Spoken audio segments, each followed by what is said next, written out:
Y Dani, ¿qué pasa si me cae uno de estos al mar? 1 de agosto del año 2025.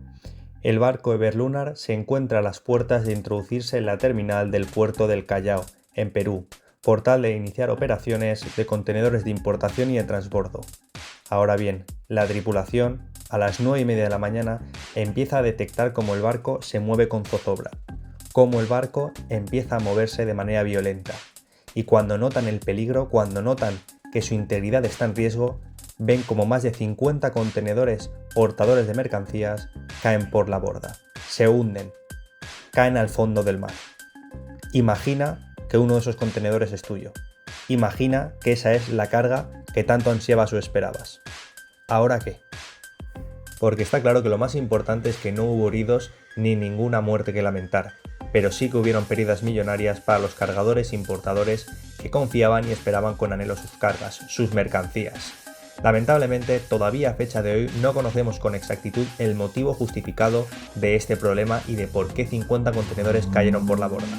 Se habla de movimientos violentos en el barco a causa de mareas muy complejas, se habla del aviso del posible terremoto causado en Rusia con efecto rebote en el mar del puerto del Callao, en Perú. No lo sé, lo único que sé es que muchísimas empresas vieron y notaron de la importancia de tramitar correctamente los seguros mercantiles, las cláusulas ICC que vamos a comentar hoy.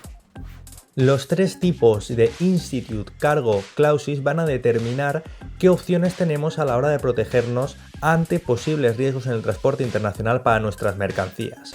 Existen tres variantes, tres alternativas de mayor a menor cobertura. El ICC-A con una cobertura total, es decir, tenemos las espaldas bien cubiertas, y luego tenemos las otras dos opciones, la opción intermedia con el ICC-B y la opción de menor cobertura con el ICC-C. ¿Cuál es la diferencia principal entre estas dos últimas opciones, la cláusula B o la cláusula C?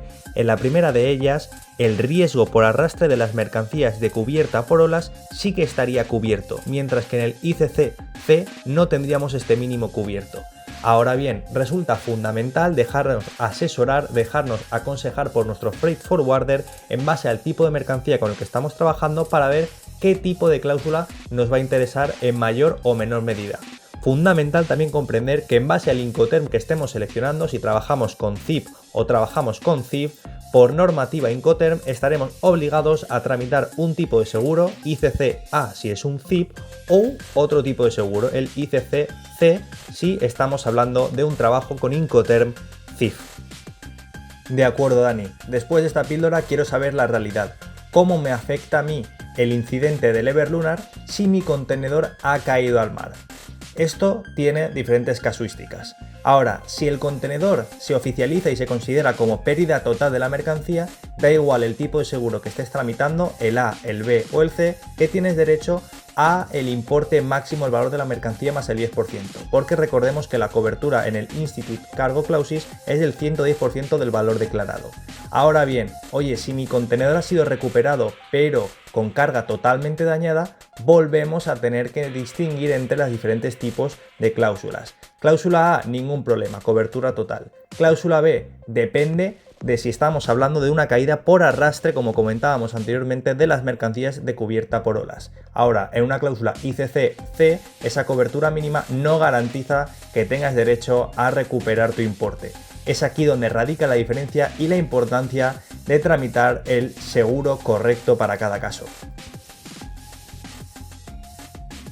Y esto ahora lo sabes, porque sigues ADN Logistics.